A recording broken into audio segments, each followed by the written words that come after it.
Welcome to the channel, folks. So, I have just recently released, the last hour I think, the video which explained and revealed that Ruby Rose, Batwoman star, the star! I use that. Obviously I'm being sarcastic, fuck me. That the star of Batwoman was cancelling her appearance at San Diego Comic-Con. Now, thanks to comicbook.com, they're doing extensive coverage of San Diego Comic-Con, and they're actually one of the first ones to get their content up, so they're way ahead of everything. They have reviewed the pilot. So, the pilot episode of Batwoman. So I thought it would be funny to take a look at potentially why she cancelled her appearance at SDCC. Before we get started, if you are new here, hit subscribe. You can stay up to date on the world of pop culture and movie news, and some commentary videos such as this and movie reviews. So yeah, make sure to hit that subscribe button and also like the video. It does help me out, and share it. So let's get into it, right?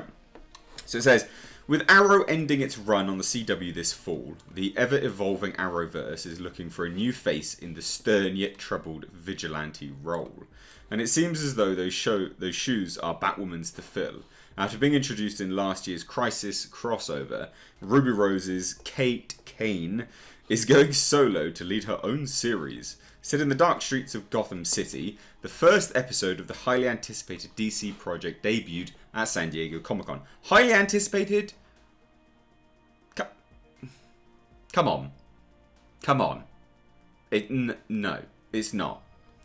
And it's filled with both exciting surprises and massive disappointments. Okay. Apparently this debuted on Wednesday. San Diego Comic-Con going from Wednesday? Was it really? Wow. I wanted to go for that long. I'll just nerdgasm all over the place. Anyway, there are a lot of lofty expectations facing the arrival of Batwoman. Mainly because the trailers look like trash. And it's just belittling men non-stop. Ruby Rose is a high-profile performer. What? Who? Have I gone into an alternate dimension where we now think Ruby Rose is a legitimate star? What the fuck is going on? Her character's entrance into the franchise was instantly adored by fans. Oh my god, I really... Jasper, we've gone through some form of Stargate. No, he doesn't really care either. But apparently we're here. We're going to have to get on with it. These people are blowing my mind. And she represents the first LGBTQ superhero to have their own series. At times during the pilot, Batwoman reaches these heights and then some. There's a lot to be excited about with this series. However, the pilot as a whole is messy, bland, and a bit of a drag. Why'd you say there's a lot to be excited about then? It reaches some heights and then some, but as a whole, it's messy, bland, and a bit of a drag. Sounds like a bit of a contradiction there. Now it says, for starters, taking steps backwards is never a good thing. When introduced during Crisis last year, Kate Kane was already a fully developed Batwoman, fighting crime in Gotham City. So they're going to do a prequel and then flash forward. It's a bit odd. And striking fear into the hearts of criminals, she was established. The pilot of the solo series abandons all of that and tells her origin from the jump. And it's a boring, tired origin at that. Scathing.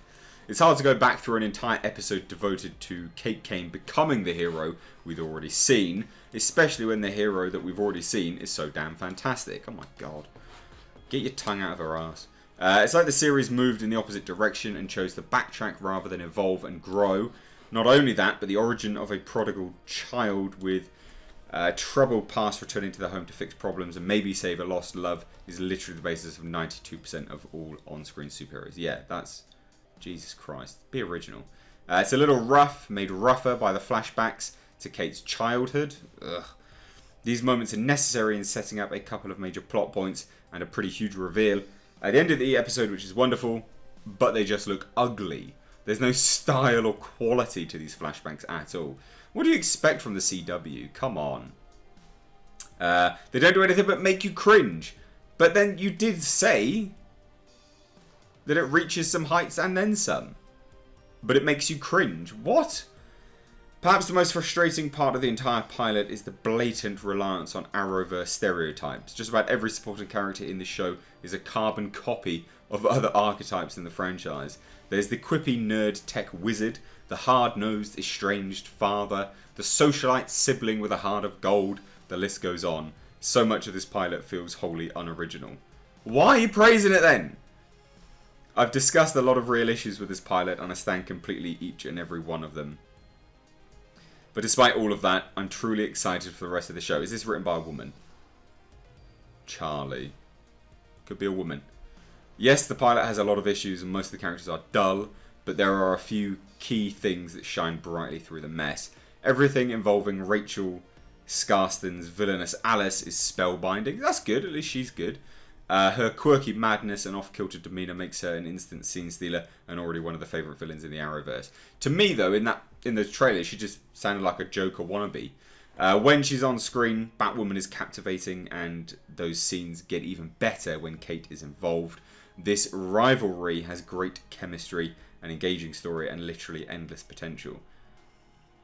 Are they going to be like sisters or some shit like that? I don't, whatever. Speaking of Kate Kane, Ruby Rose is unsurprisingly another highlight in the pilot. No, that's surprising. She's honestly a little shaky in her performance for the first 15 minutes or so. So why is she a highlight then? But as soon as she finds her... And also as well, if her performance in the first 15 minutes of the pilot isn't very good, think how many takes they took to get that, which wasn't even a very good performance. Critical thinking, guys. Just critical thinking. But as soon as she finds her footing, Rose is off to the races and delivering the superhero portrayal we were all hoping for. Her fight scenes are also expertly choreographed and the gritty vibe of Gotham City helps set a tone much different than the previous Arrowverse projects. Thanks to a poorly conceived supporting cast and a serious lack of identity, the Batwoman pilot isn't all that great. But you're saying she's a Okay, whatever.